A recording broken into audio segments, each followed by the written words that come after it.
mission through the movieverse tonight. Chasing aliens, bad plots, and CGI that ain't quite right.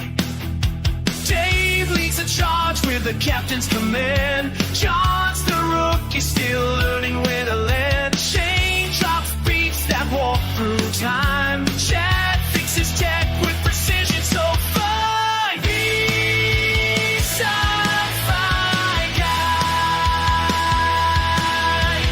The Sci-Fi Guys.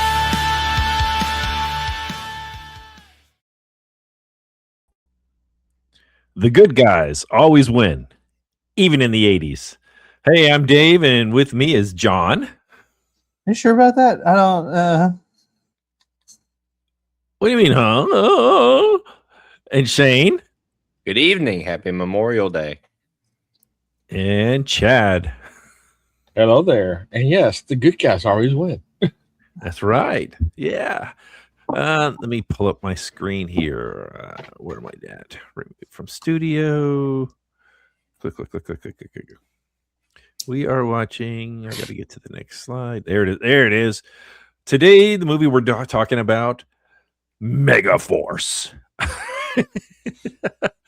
1982. And did I not call it when I told you guys that this is total cheese? You sure did. For some reason, this movie exists in my world now, and I'm not sure I'm okay with that. I told y'all it was total cheese, and it wasn't supposed to be originally, but then the director just said, you know what? No, let's make it cheesy. And they definitely did that. You know. Yeah, the plot. Here you go. Here's the plot. All right. The peaceful Democratic Republic of Sardin is repeatedly raided by the militant forces of a neighboring Gambadia, led by the ruthless General Duke Guerrera, unwilling to officially declare war. Sarin's military leaders, General Byrne White and Major Zara, enlist the help of Megaforce. You guys weren't around. I remember this when I was a teenager, and of course I loved it then, because it was explosions, it was lasers, it was doom buggies and motorcycles, and it was 80s cheese all the way. So I was a big fan of Flash Gordon too, so I guess I can say that. I just remember that the lead song, that Megaforce, it was all over the radio. It was in they were advertising this in the comics. There was Hot Wheels cars that you could get that are extremely valuable now because this movie totally bombed at the box office.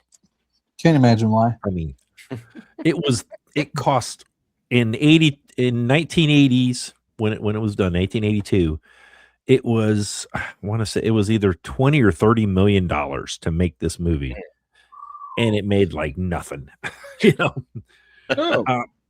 Wonder why. It was. Well, part of. Let me give you a little backstory on this. Part of the problem is, if you'll notice, there's the costumes, the onesie spandex. Bad spandex. That was very bad. There was no costume designer on this movie. It was done through Mattel. Because that makes more sense. They had when they were making this movie. See, the director of this movie is the one who made Smokey and the Bandit. He made Cannonball Run. Several big blockbuster movies. I mean, he knew how to get people in the seats when it came to cars, because he used to be a stuntman. He was a former stuntman, so he knew how all that worked, pyrotechnics, what looked good on the camera and all that. And you can't complain about all that at all. No. So, but it was a Japanese company. I don't remember the name of it. Either Japanese or Chinese. I forget which one it was. They wanted to get into the American market. They're the ones that backed Bruce Lee on a lot of his movies, most of his movies, and the ones that founded Jackie Chan. So it was Chinese. Yeah, I'm fairly certain. Anyway, so they were like, okay, we want an American. We know that we want to meet the American people and do what they want, and this will be awesome. And so they got a deal with Mattel. Mattel also, they had all the cars. I mean, they had the tanks, they had the motorcycle, that funky looking, the one that was in the middle. The kind of was Doom like buggy? radar. Not the Doom, but they had the Doom buggies, but then it was that other one that had the 6 wheels on it and all that. Well, I mean, they spent like $1 million on just the vehicles and all kinds of stuff.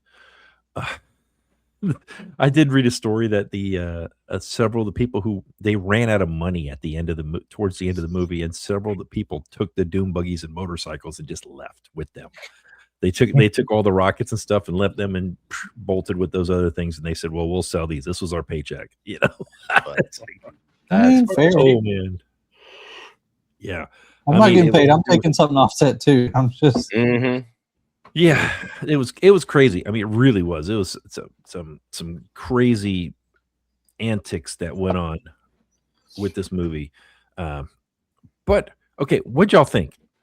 Just give us an overall. You don't have to tell us. We're not doing a grades yet, but just overall, what'd you think? Your analysis is spot on, Dave. Absolute cheese to the highest extent. And not, I don't know. I was going to make some joke about it being Swiss cheese, but I mean, I don't think there's enough plot to have plot holes to make it holy. So I don't know. It's something all right. I will say, big props. The biggest part I enjoyed about this, I think, is just the overall entertainment of seeing stunt people do stunt things. And I think if they had capitalized on this in the right way, you could have had a great stunt show back in the day, kind of like Waterworld hit, kind of like the Hot Wheels stunt show they even still have in a lot of places now. I don't know. I think you could have really hit a theme park with a great stunt show, and this movie would have hit in a lot different way. In terms of crowds, maybe they should have done like tour, a stunt tour, and then people would have gone and seen the movie more. I don't think it had the plot to hold on that well either, but people would go watch a stunt show and would have been enthralled with it. Basically, I'm saying I really enjoyed the stunts. That's the majority of what I have to say about this movie. They were pretty awesome, and I think they would even still hold up in modern technology. Explosions were also great. I just enjoyed watching practical explosions because they're a little more rare nowadays. We kind of CGI everything. It's nice to just see oh, we had a team work on this line of explosives. Great. I love that. That's wonderful. I'm here for that. So explosives and stunts. Yeah. Everything else we'll talk about later. Yeah. I agree. I think the best way to kind of describe this, and I was thinking of it while John was talking there. This is the Dollar Tree version of G.I. Joe, honestly. It's the Dollar Tree version of that. And I don't even know that it lived up to that, to be honest with you. Supreme 80s cheese. Music wasn't bad. I'll tell you this, the guy who wrote the music also did music for a lot of TV shows, ones like Dallas, Knots Landing, even Walker, Texas Ranger, which love that show. It just didn't hit, honestly. It was very, very much 80s cheese, and I think that's the best way to put it. Dollar Tree version of G.I. Joe. Well, actually, after this movie is when they were, pitching it to Mattel and all that. I think there was some people with Hasbro were in the room or something saying, I wonder how we can do this. Can we make a movie? Hey, Joe, can we make a movie, kind of based on this that, but it's military, yo, Joe, what do you think? What do you think could be their like call sign and stuff? Well, we got this character that we haven't used since the 60s, hey, that'll work. I think they took a lot of this movie, and that's how G.I. Joe became to be, the more modern G.I. Joe, the cartoon, because the whole thing was to sell toys. That's what it's all about. If you can sell toys, you're going to make, that's where you make more of your bottom line profit than, just people your getting toys, your lunch boxes. Exactly. They were going to make 12-inch dolls for this movie, and luckily for them, they were like, let's wait and see how it does, because this movie actually was going to be a trilogy. Oh, thank God. Oh wow. Yeah. The name of the second one was already in. It was going to be Deeds Not Words, was what it was going to be called, because if you'll notice on their patch, that's what it says, Deeds Not Words, and that was going to be the next movie. But, well, the only way they could have redeemed it is if they would have had Dallas be the main character. I loved his character. Not a fan of the others, but I loved his character. Chad, you were going to say something? Sorry, Chad. Yeah, you good. I agree with John and all this is stunts and all that natural effects. Kind of might want to say where I'm going on this. So, and Mike gave us some credit to it. Well, it was funny. Where's my here? When oh crud! I just lost my feed. There it is. Okay, came back. Good. I had a loose wire or something I pushed over there. Yeah. This movie was ideal for the 12-year-old in me. Really was. If you'll notice, they reused a lot of the same shots too. Whether it be the Doom buggy shooting the machine gun or the laser firing at something, they reused a lot of the same stuff. And it was like, oh, okay. I'm hearing noises. That's my phone.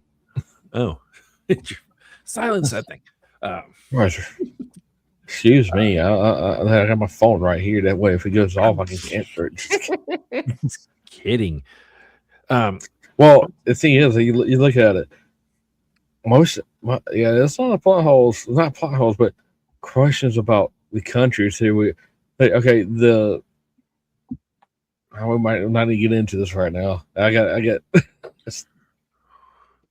Yeah, we'll get into that in the fixing and all that other stuff later. One of the things that it was really, the principal photography of most of it was fine, except for when they did the close-up shots and that were obviously on a green screen. Yeah.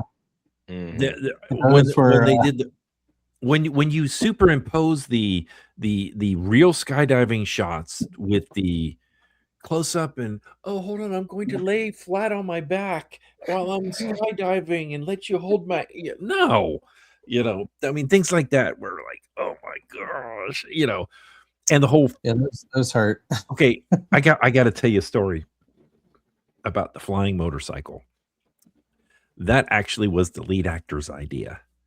They were like, okay, well, how are we going to get you into the ship? Because they were, I guess, filming that part relatively early on. They were like, because they had their storyboard and all that. And he was like, well, why don't you just put wings on it? Let me fly it in there since we're this futuristic stuff. And they were like, oh, great idea.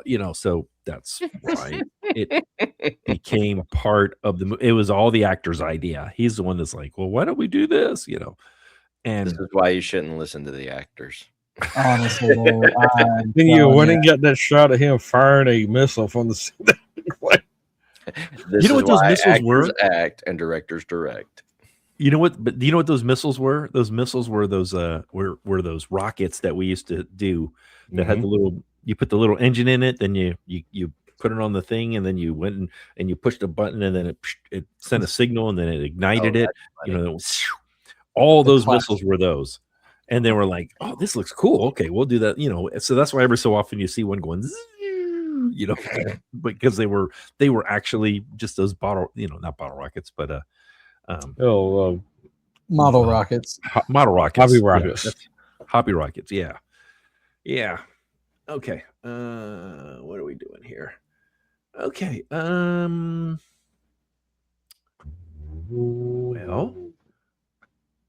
Okay, we already talked about that. Well, hey, since we're there, let's go ahead and rate this then.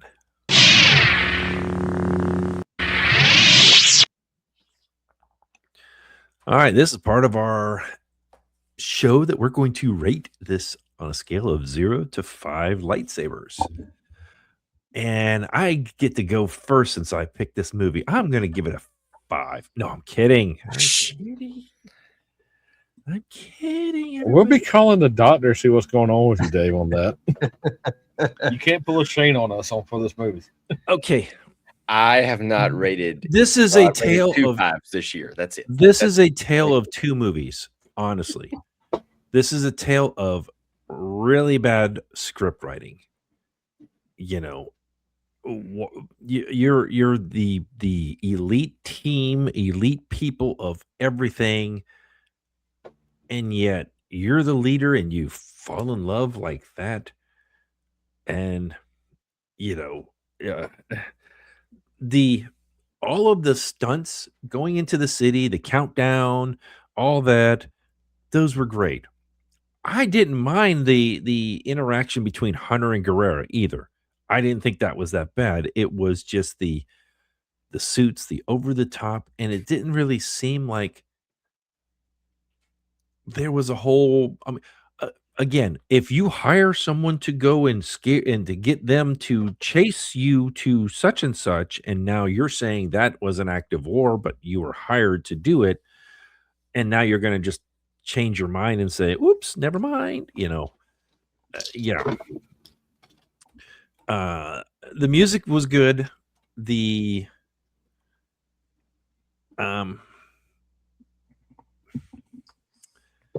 special effects were great. They really were. That's really about it. So, is it better than Super Mario Brothers? Yes. Was it better than Annihilation?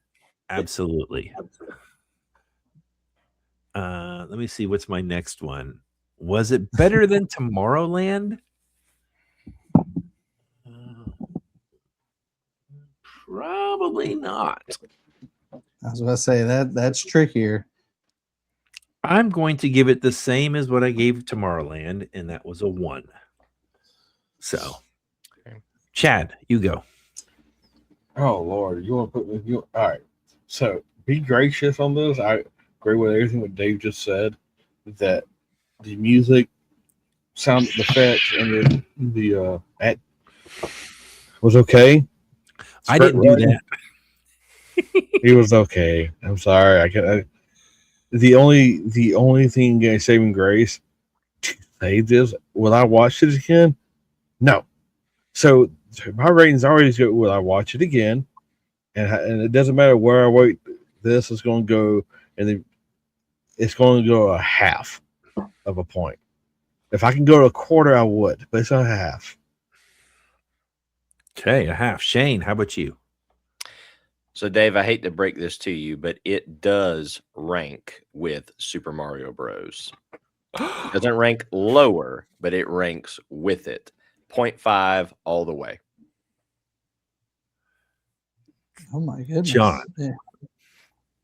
I was like, I mean, I didn't go extremely high here. Let me be clear. It is better than Super Mario Bros. I think my deciding factor looking at my other ratings was Mad Max. And originally I was like, is it at the same level of Mad Max? In my head, yes. In terms of an actual plot, no, because at least Mad Max had a plot. I'm not saying it was a great plot, but it had a plot that at least followed somewhat of a story that wasn't just this like, all right, we're going to set up this battle at the end and whatever happens in between, who cares? So just because of explosions and stunts, it's a solid 1 for me. That's a half point for each of those categories. So we're all basically about the same, either a half or a 1. Yeah. That is what it is, you know.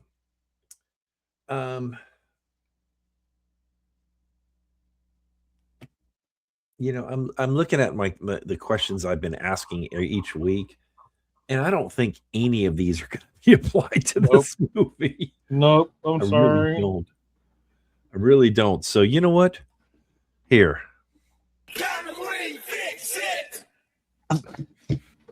Indeed. Okay. We can Now fix this. I forgot about that. Lord.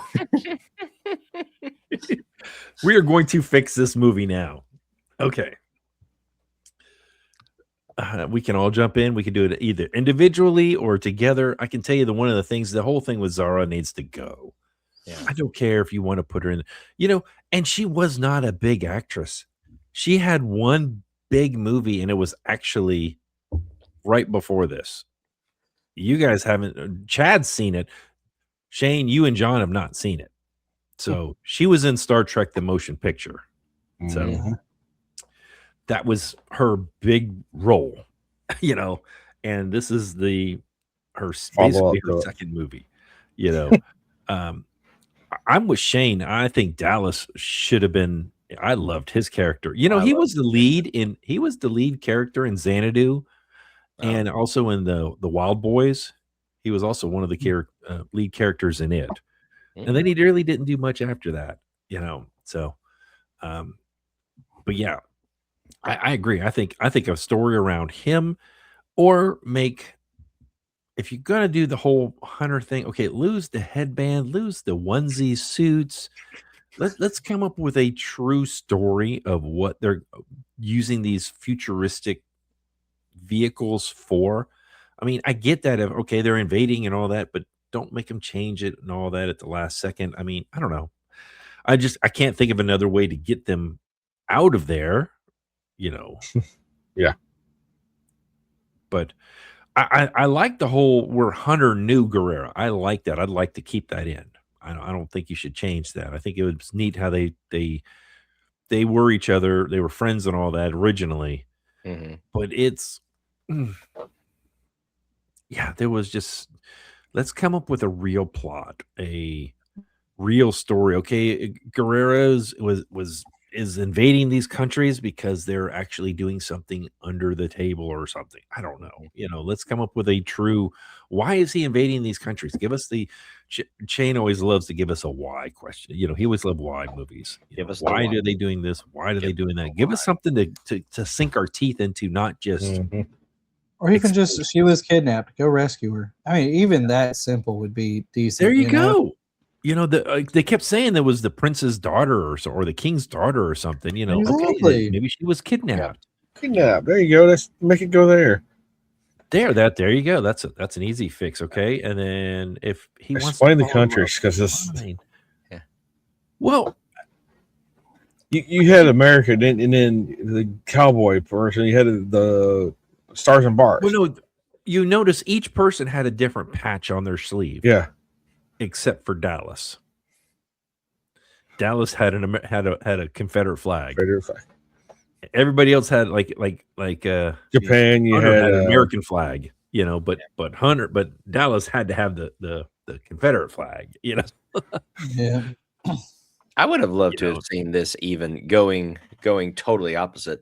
I would have loved to have seen this as like a cartoon series, like a mini series kind of thing. I think that would have been really cool. I think you could have done a lot with the costumes, with the explosions, with the I think you could have done a lot to make it look cool in a cartoon kind of setting. But I think also if you make it if you make it a series, then like Dave was talking about, you can kind of go into some of these storylines and give some of the why in there and introducing the characters and introducing the characters of Hunter and Guerrero and how they knew each other and everything. You really could have dove into that. You could even had like flashbacks to that of Yeah. when they were to get on the same team or whatever. Although the only drawback with that is it's G.I. Joe 2.0. True. True. Yeah. But it could have beaten G.I. Joe. You never know. We may have had No. Megaforce dolls instead of G.I. Joe stuff if it had worked. I don't know. No. Spitballing here. I actually had one of the original G.I. Joes when I was a kid. One of the ones from the 60s. Mm-hmm. So for me, I mean, other than what you guys have said, a real plot, and of course, the miniseries, not bad at all. Give me better tech, because the opening credits have me believing we have some like awesome new technology, and then we get into it and I'm like, oh, okay, we just have modified vehicles. Like, For the purpose of stunts, great. For the purpose of we have this great tech, I don't know so much. I think I would have liked to seen some more creativity. I mean, if Star Wars, and I know Star Wars mega bucks and all that, but they had a decent budget for this to be the 80s. Like, if Star Wars can do it on a hairstring budget and make it look like space, we could have been a little more creative on our vehicles. That's all I'm saying. Outside of that, I was going to shoot some just crazy idea out there, but I really can't because it's just that bad that I really would just like to see this movie for real fixed for once instead of funny fixed, because I think it had a lot of great potential that just was unseen and unrealized. I think that's the best. You said that's the best thing there. It had potential. It really did. It could have been. Maybe do this. Kind of take Shane's idea instead of doing a cartoon, but do it like what's that? Have you guys watched any of the Clone Wars or Maul or any of those where it's kind of CGI-ish? I just finished watching them all the other day. Yeah, I just finished them all yesterday or day before yesterday. So kind of like that realm where it's not like G.I. Joe cartoonish, but kind of modern day computer cartoons. Yeah, if that makes sense. Mm-hmm. I take it back. Crazy idea. Here we go. Go ahead. American Gladiator style game show. Well, like, who can do the best stunt without dying? Well, there's the spandex. No actual danger. Just who can do the best stunt. You guys want to know a movie that is heavily was inspired from this movie? Was Team America, the one with all the puppets that they actually based a lot of the movie on this movie. Wow. Yeah, the special motorcycles. And that should tell you everything you need to know right there. Here's the BBC had Team America. Wow. Well, yeah, okay. We fixed it, or we've attempted to fix it. This is going to be a little bit shorter, which is fine because the movie was it's funny when you're a kid and you're like, oh, I remember this, and then you start looking up stuff and you find out there's a cult following on it, and you're like, oh, okay, this must be, and then you go back and watch it, especially how we're watching stuff, and it's like, I spent $20 when I bought this. Why did I do that? Yeah. Mm-hmm. Mm-hmm. Yeah.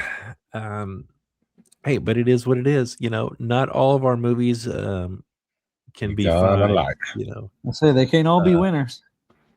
True. Yeah. They all can't be losers. True. Unfortunately, though, it seems like this year we're not doing really good on picking great movies. I mean, between Super Mario Bros, Coneheads, Tomorrowland, Annihilation, and Megaforce, those are my bottom 4 that I did, and it's like, okay. I mean, you can, yeah. Well, we had somebody on the post in the comments kind of getting on to us about I Am Legend. No, it was Shane. He texted us. Oh, it was John. John and not Shane. John, other John. Our other buddy, John. Our other buddy. And just kind of went off on us like, I can't believe you guys are doing it. And I'm like, come on the show then. You can say your 2 cents. I told him, I was like, come on, man. We'd love to have you on the show. And he's a good guy. Love to have him on. Yeah. Who's this now? The guitarist? He's another assistant principal. Yeah. He's another assistant principal. So, but he was at my school last year. That's how I got to know him. And then this year he turned to the dark side and went to another school. And now next year he's going somewhere else. So I think they're moving him from one to fix problems, and they move him to another one to fix problems. And maybe I'll get him back at some point. Anyway, yeah. So I guess that's going to be our show for today. Thank you all. Like, subscribe, do all that fun stuff. Comment. Let us know how you like these shows. All right, but look, we Yeah, got to I mean, do the other we- awesome 80s thumbs out this time. We got Oh, a yeah. new one now.